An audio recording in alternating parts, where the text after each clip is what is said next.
Gugatan ambang batas parlemen 4% dalam Undang-Undang Pemilu tahun 2017 diajukan oleh dua pengurus Perludem. Lalu apa respon Perludem atas putusan MK ini? Sudah bergabung bersama kami melalui sambungan telepon Dewan Pembina Perludem Titi Anggraini.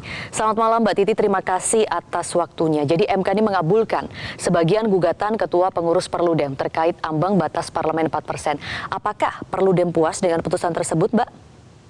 Ya, sebenarnya ini permohonan yang diajukan oleh teman-teman di manajemen ya, di Dewan Pengurus Perludem, diwakili oleh Direktur Eksekutif Perludem Mbak Khoirunisa Nur Agustiati.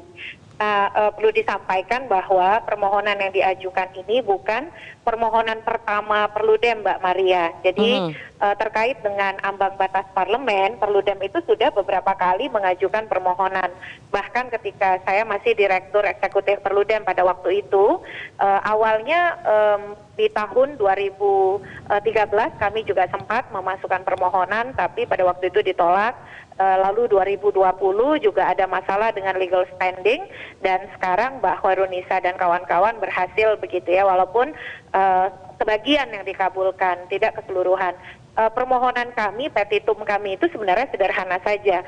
Kami minta agar penentuan ambang batas parlemen itu angkanya dilakukan secara akuntabel, rasional dan terukur, bukan ujuk-ujuk menghasilkan angka. Dulu kan di tahun 2009 2,5%, 2014 3,5%, lalu 2019 dan 2024 4%. Tapi kita sebagai publik tidak pernah tahu angka itu asal muasalnya dari mana dan dengan menggunakan formula atau rumus apa.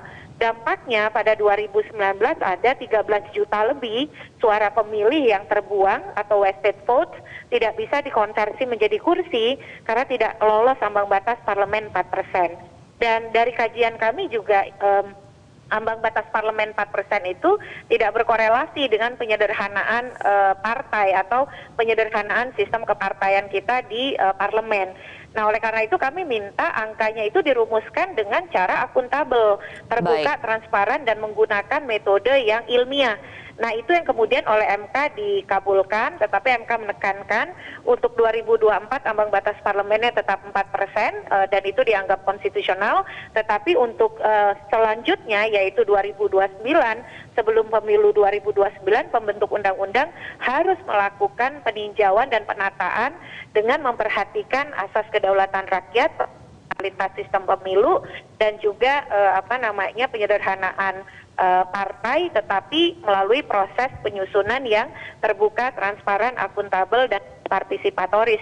Jadi MK menekankan soal partisipasi yang bermakna serta pelibatan partai-partai non-parlemen di dalam pembahasannya, begitu. Baik, jadi itu dasar Perludem mengajukan gugatan ya mengenai 4% ini. Dan permintaan ini kan mengubah memang ya ambang batas 4% dikembalikan ke DPR sebagai pembuat undang-undang. Dan baru berlaku di 2029 seperti yang tadi Mbak Titi katakan. Nah, ini kan berbeda Mbak Titi dengan putusan pemberlakuan syarat Capres-Cawapres yang langsung berlaku saat itu juga. Nah, bagaimana Mbak Titi melihat hal ini? Bahwa sebenarnya putusan MK tuh bisa kok diberlakukan setelah tahapan pemilu selesai begitu ya, untuk pemilu berikutnya begitu, tidak untuk pemilu yang saat ini atau akan segera berjalan pada saat seperti putusan MK 90. Iya, putusan 90 itu harus diakui, itu memang karpet merah untuk Gibran ya, dan eksklusif hanya untuk Pilpres 2024. Soal putusan MK yang berlaku untuk pemilu sebelumnya itu ada banyak. Contohnya saja putusan MK soal pemilu serentak.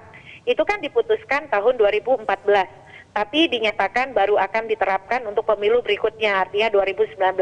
Lalu juga ada putusan MK yang terbaru 141 tahun 2023 yang menyatakan bahwa soal usia itu open legal policy, tapi baru berlaku untuk 2029, sedangkan untuk 2024 tetap berlaku putusan 90. Dan kemudian juga putusan kami ini ya soal ambang batas parlemen.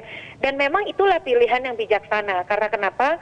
Tahapan pemilu kan sudah berlangsung, dia bisa menghindarkan MK dari dua hal. Dari dugaan anasir partisan bahwa MK terlibat di dalam pragmatisme kontestasi politik yang sedang berlangsung, dan yang kedua adalah memberikan kesempatan kepada para pihak terdampak untuk menyesuaikan segala sesuatunya karena butuh pengaturan teknis, butuh sosialisasi, makanya diberlakukan untuk pemilu yang akan datang. Oke. Ini yang disebut kalau di dalam praktik kehakiman peradilan Amerika Serikat sebagai Purcell Principle gitu ya, tidak mengganggu tahapan dan mencegah politisasi. Jadi terhadap sebenarnya yang Mahkamah ideal Konstitusi. seperti ini begitu ya Mbak Titi ya, Betul, putusan betul, MK ya? betul. Diberlakukan Jadi setelah walaupun- tahapan pemilu selesai untuk pemilu berikutnya, tidak langsung saat itu juga ya?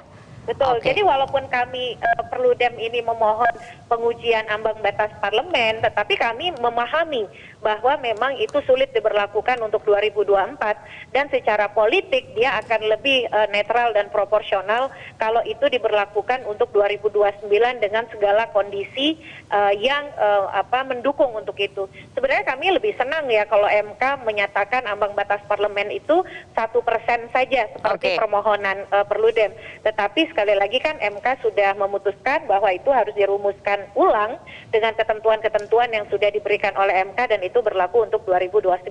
Harusnya memang MK begini ya untuk pengujian yang berkaitan dengan pengaturan pemilu Baik. di tengah tahapan pemilu yang sedang berlangsung. Baik, Dewan Pembina Perludem Titi Anggraini, terima kasih untuk informasinya di Top News kali ini. Selamat malam. Jelajahi cara baru mendapatkan informasi. Download Metro TV Extend sekarang.